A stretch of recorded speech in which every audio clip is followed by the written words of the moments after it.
Je vous dis la vérité, je suis toujours pas redescendu de mon nuage. Vraiment, c'est ce que j'ai dit, je pense à tout le monde, mais j'arrive pas. Je crois que je suis resté qui à samedi soir, qui à cette soirée exceptionnelle qu'on a vécue, et je crois que je suis pas prêt d'y redescendre. À dire que j'ai toujours été quelqu'un qui était, attention, non pas contre le mariage, mais juste que je ne me voyais pas me marier parce que voilà, j'adore faire la fête, mais je n'aime pas être le centre de l'attention de la fête. Je trouvais parfois que le mariage c'était souvent un petit peu une démonstration de base envers les gens que tu invites, et je trouvais que les traditions et la réalité de pourquoi on se mariait, c'était un petit peu perdu.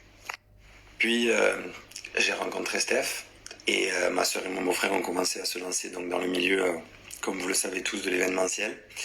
Et puis en vrai, crescendo, j'ai totalement changé d'avis. Je me suis rendu compte à quel point déjà c'était important pour elle, à quel point il y avait un partage des émotions, on va dire, le jour J, quand j'allais dans d'autres mariages, envers les familles, envers les mariés, en fait, qui me faisait chaud au cœur, et je me disais, putain, mais ça doit être fou à vivre quand tu le vis pour toi. Puis un petit peu les mariés qui nous font des retours en mode mais vous allez voir, c'est énormément d'organisation, et puis le jour où vous allez vous marier, en une soirée, c'est un claquement de doigts, ça passe à 2000 à l'heure, et puis ensuite vous êtes nostalgique et vous avez même envie de recommencer. Ben c'est vrai. Voilà, j'aurais jamais cru dire ça un jour, mais c'est vrai, je disais, c'est vrai, je suis nostalgique, c'est la vérité. Je fais que regarder les vidéos. Je suis pas quelqu'un d'énormément émotif. Ça a été, on en a parlé des tonnes de fois avec Steph. Elle comprend pas pourquoi moi je pleure pas. C'est pas parce que je ne pleure pas que je suis pas énormément touché. C'est-à-dire que j'ai passé ma soirée à être touché. Je sais pas comment vous dire. Ça n'a rien à voir avec le fait que je sois un garçon et que je me retiens de pleurer. Je vous garantis que si les larmes viennent, je vais pas me retenir de pleurer. Ça n'a rien à voir avec ça. J'ai pas honte de le dire. Si je dois pleurer, je pleure. C'est juste que je suis énormément touché, mais ma manière d'être touché, je sais pas, c'est intérieur. Les larmes ne me viennent pas forcément. Voilà. Alors que pourtant, je vous garantis que de A à Z, j'ai été mais touché de fou.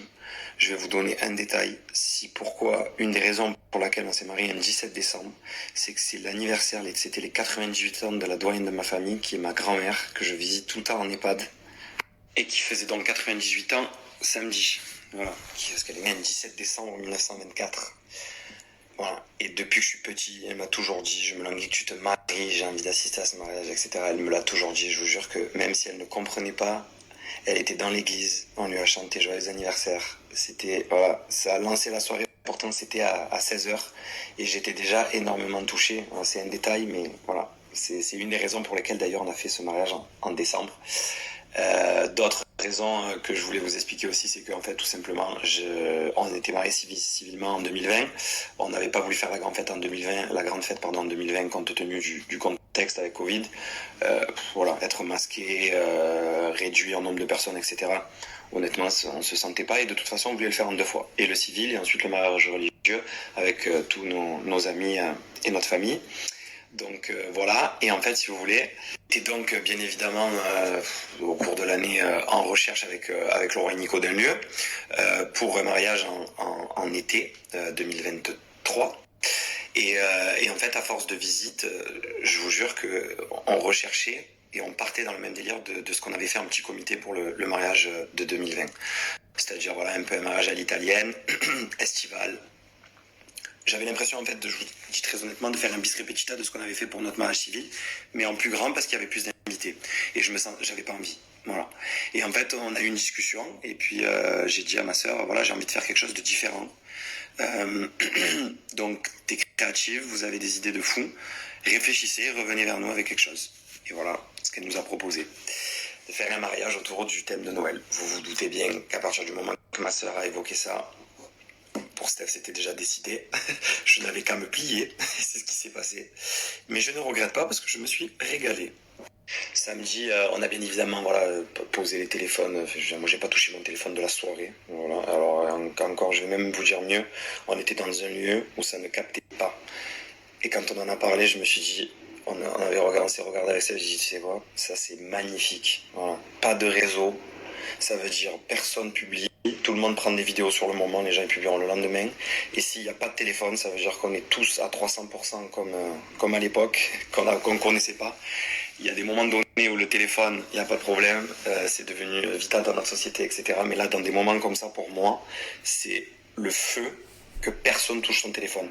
J'ai vu des images de personnes émotives qui n'avaient même rien à voir avec le mariage. Je disais, voilà, vidéaste, je l'ai vu pleurer. Notre photographe, je l'ai vu pleurer. Alors que ce n'étaient même pas des invités. Donc c'est dire l'émotion qu'il y avait aussi. On attend les rushs des images et justement ce soir on va vous publier des vidéos. Et à ce moment-là aussi on en profitera pour remercier vraiment les prestataires qui ont tout organisé en très très peu de temps. Parce que je précise que ça s'est fait en fin d'été. Une petite anecdote, on était dans la voiture avec Laura Nico, Steph et moi. On était censé visiter un lieu qu'on n'a pas pu accéder à cause du mauvais temps. Elle a insisté, ma soeur, en disant vous pourriez faire un mariage de fou, réfléchissez bien, en hiver ça change. Alors qu'au départ j'étais pas forcément pour. Et en rigolant j'ai dit ok, c'est simple, regardez si cette année un 17 décembre tombe un samedi pour l'anniversaire de mamie, je vous jure qu'on se marie un 17 décembre. Ma soeur a dit j'ai déjà regardé, le 17 décembre tombe un samedi. Voilà comment ça s'est fait et je vous le jure que ça s'est vraiment fait comme ça en plus. Voilà, donc préparez-vous dès qu'on reçoit les images des vidéastes. Ce soir, on vous mettra des vidéos de l'événement et on en profitera bien évidemment pour remercier toutes les personnes exceptionnelles qui ont travaillé pour ça.